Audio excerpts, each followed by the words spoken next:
You all could have been doing anything on an 8 o'clock on a Monday evening, but you chose to be here, so I appreciate your time.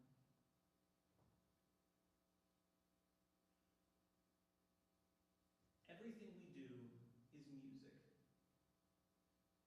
John Cage, our featured composer this evening, said these words in reference to his controversial creations in music, including his most famous contribution, 433.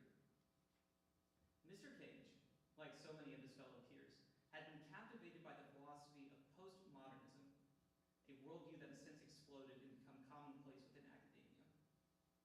As a result, the world of music, and more broadly speaking, art, has changed dramatically, not only in its creation, but in the way so many of us view it today. This evening, I would like to present to you what I believe to be a persuasive argument as to why art must have objectivity. I've divided this argument into 4 components. First, the rise of postmodernism. What is postmodernism? Why should you care? Second, postmodern art and individual reality. Objectivity in art and the shared experience. And finally, the new artistic renaissance. Let's begin with the first point, the rise of postmodernism. As with any argument, it's best to begin by defining your terms. And in order to do this, we first need to look back at the origins of where this concept initially came from. As a worldview, postmodernism can be traced back to the early parts of the 20th century, with philosophers Friedrich Nietzsche, Jean-Francois Lyotard, and Martin Heidegger acting as the key contributors toward this ideology. At that time, as all of you well know, this isn't any new information, there was the emergence of 2 world wars, mass cultural destruction, and hundreds of millions of casualties. As the world was being torn apart, the concept of objective meta-narrative values such as truth, beauty, and goodness, came under skepticism. In his book, The Postmodern Condition, A Report on Knowledge, Lyotard writes that, simplifying to the extreme, I define postmodernism as incredulity towards meta-narratives. He goes on to write, saying, the postmodern would be that which, in the modern, puts forward the unpresentable in the presentation itself, that which denies itself the solace of good forms, the consensus of a taste which would make it possible to share collectively the nostalgia for the unattainable, that which searches for the new presentations, not in order to enjoy them, but in order to impart a stronger sense of the unpresentable. In other words, what Lyotard is articulating to us is a rejection of the idea of universal truth, progress, and innovation. This means that essentially there is no single objective reality. Instead, what we have is a reality that is shaped by language. What do I mean by this? In the postmodern view, language functions as an unstable and fluid form of interactive brain software. The idea is that words have meanings that function as constructs and are instantly deferred to all sorts of different contrasts with other words. I'll give you a classic example. If any of you have taken a Philosophy 101 class, you've probably encountered this challenge before. I want you, right now, to think of a definitive definition for a chair. You don't have to say it out loud. But this needs to be the universal definition for a chair. Your definition is the new definition that will be put in the Oxford Dictionary. The challenge seems simple enough, but as you start to think about it, it becomes more and more complex. For example, I could ask you, do all chairs have 4 legs? Does it need to have a cushion? What shape is this chair? Is it rectangular or square? And if you identify either one, are you saying that a chair with a circular back is no longer a chair? Your definition, as a good postmodernist would say, is entirely relative to the social constructs that have built up in your mind. The chair itself is a social construct, subject to the same relativist and subjective software your brain uses to interact with the world. This also links together the ideas of postmodernism and deconstructionism, the latter, of course, being founded by French philosopher Jacques Derrida. Keep this example of the chair in your minds. We're going to revisit it later. So, we have our rough outline definition of postmodernism, the rejection of universal truth, the reality, the subjective nature of reality, and then the skepticism of meta-narratives. So, we need to ask the question, How does this relate to art? This leads us to our second point, postmodern art and the individual reality. I would like to begin this segment by showing you all an image of one of the most iconic works of art in the 20th century. It's called Fountain.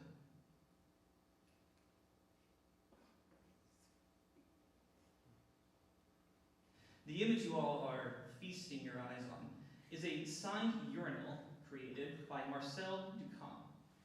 It was submitted and initially rejected in New York back in 1917, but now several replicas reside in famous museums around the world, such as the San Francisco Museum of Modern Art, the Tate in London, and the Moderna Museet in Stockholm. The idea of this artwork was to challenge the traditional notions of what constitutes art. If you search for information on the fountain, you'll find that it comes up listed as a sculpture. What kind of sculpture, do you ask? It's called a ready-made sculpture. It is an artwork that requires you to do nothing more than to claim any object and sign it. In a 1968 interview on the BBC, Duchamp said, "I don't care about the word art. It's been so discredited, it means nothing to me." Duchamp wasn't alone in his use of bathroom imagery. Here is an image of the artwork appropriately named Artist's Shit, created in 1961. This is one of 90 tin cans containing the fecal matter of Italian artist Piero Manzoni. Each can, by the way, is supposed to contain 30 grams of the artist's feces. Now, John Cage, just 9 years prior, in 1952, sat down at the piano with a score containing no notes and played nothing for 4 minutes and 33 seconds. You can imagine yourself turning in a blank piece of composition to your professor at the end of the school year. You can see how it works out. If we examine these three examples together, there are several commonalities that emerge linking them to one another. Each one of these artists wanted to challenge the status quo of art by using shock value and deconstructionist logic. The art is based on the idea, rather than on the creation itself. This type of art is a loose category known as conceptual art, and it was English philosopher Sir Roger Scruton who said, "If a work of art is nothing more than an idea, anybody can be an artist, and any object a piece of art." The examples here are not unique to these three individuals. Students nowadays are encouraged to create art like this. In fact, here, if you go over to the student art building just down by the Riverwalk, you'll find numerous examples of literal garbage packed together and put on display.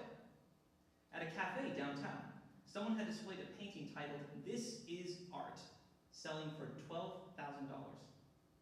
The art? Nothing more than scribbles and paint flung carelessly onto the canvas. Let's revisit the idea of a constructed reality for a moment. In the previous segment, we established that in postmodernism, reality is a merely subjective experience created by social constructs around us. Continuing to the end of that logic, this means that ultimately, everything, including our definitions of categories, is relative. With this conclusion, we would have to say, as Scruton reminds us, that anything can be art. Because anything can be art, we no longer need it as a category. There is no reason to say that the can of feces is not art, any more than we can say that sitting at a piano in silence is not music. And yet, inherently we recognize that there is something wrong with this approach. Something within us kicks up against this idea of the merely subjective. This leads us to our third point this evening. Objectivity in art and the shared experience.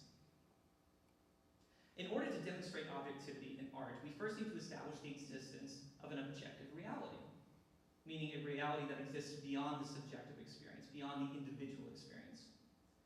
To do this, I'm first going to walk you through an analogy. This isn't my analogy, I've stolen it from somebody else, but I think it's perfect for summing up the foundation of what makes this argument so powerful. Imagine for a moment that you place your hand on a really hot stove. Now, you can theorize and philosophize all day long about the concept of the hand on the stove, how some people might not mind the hand on the stove on the stove is fine for you, it's not fine for me, I'm not here to say what this experience entails for you, etc. But when you come into contact with the stove, you are going to have a very real experience with objective reality. There won't be any question in your mind that this experience is bad. In fact, it's such a bad experience that not only are you going to actively avoid it in the future, but you are going to encourage everyone around you to avoid doing the same thing. Why? This is because we all occupy what I like to call a shared reality. We are all in this room, occupying the same space, breathing the same air, and subject to the same rules of the world we are coexisting in. Every single one of us can, and does, intuitively recognize the objective reasoning for why not to touch the hot stove. Now, recognizing the nature of this reality, how then do we relate this to the world of art? First, we need to recognize art as a category that contains a wide variety of different subjects. What this means is that some things can be considered art and others cannot. Otherwise, you can slap a picture frame around anything and the word art loses its meaning. How then do you determine what is objectively deserving to be placed in the category of art? I'd like to take you back to the chair challenge I brought up at the beginning of the lecture. The difficulty of this challenge is identifying the universal definition of a chair that accounts for all possible variables. However, each and every one of you here would have no issue determining if an object was a chair or not. If I placed a chair, a couch, and a stool on the stage in front of you all, I know for certain that there would be a universal consensus on the name and function of each object. Why is this? In Plato's theory of forms, there is the idea of a realm of perfect, eternal, and unchanging forms, or ideas, that represent the true essence of all things in the physical world. These forms are the true reality, and the physical objects we see here are imperfect reflections or even imitations of these forms. The highest value of all these forms is represented, as you can see on the chart, by the good, a value contained in the overarching objective meta-narrative we discussed previously. Through our intuition of these forms, we are able to recognize the intrinsic qualities that transcend the merely physical. In other words, it is the chairness, the intrinsic qualities of a chair that make it a chair. Qualities that every single one of us have the ability to intuit. So it is with art. When I got up at the beginning and sat down at the piano, it was clear that in no way, shape, or form was I making music. Why? Because the inherent intrinsic qualities of musicness were nowhere to be found. The urinal required no skill or craftsmanship. It wasn't made by the hands of the sculptor, just as the can of feces lacked the intrinsic qualities required to be elevated to the status of art. The evidence for this is self-evident. As the famous Oxford professor C.S. Lewis stated, if nothing is self-evident, nothing can be proved. Our last point for tonight, the new artistic renaissance. Every semester, we as students are given a syllabus for the classes we are in, and on that syllabus will be a section marked academic code. Within the section will be phrases like no cheating, no copying answers, no using other students' tests, and somewhere in there will be the line academic honesty. Essentially, this means lying is against the student code of conduct. I think this is worth examining for a moment. As students, there are certain presuppositions that we are embracing consciously or otherwise. To be a student is to first acknowledge your ignorance, my ignorance. There are things that we do, there are things that we do not know, and that we believe that we are capable of knowing through academic study and practice. In other words, our goal is to seek truth. We all take private lessons. We all assume we don't know how to play our instruments as well as we do. Now, this is not my truth. It's not your truth. It is the truth. To be properly oriented in objective reality, lying acts as an antithesis to this. If I stood up tonight and genuinely claimed to be a concert pianist, with concert pianists in the room, by the way, this would not only be not true, but I would be betraying the very foundation of what it meant to be an academic and an artist. The postmodern worldview outright rejects the notion of truth, and to do this is to damn yourself to living in lies, like feces in a can being a legitimate form of art.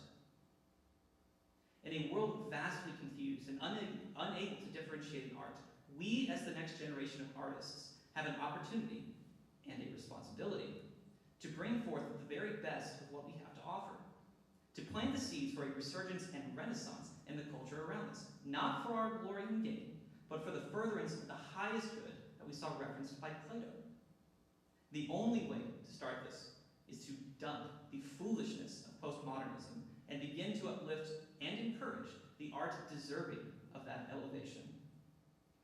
To end, I have a quote I want to read you all from one of my favorite composers and one of the most influential Russian composers of all time, Sergei Rachmaninoff. He says,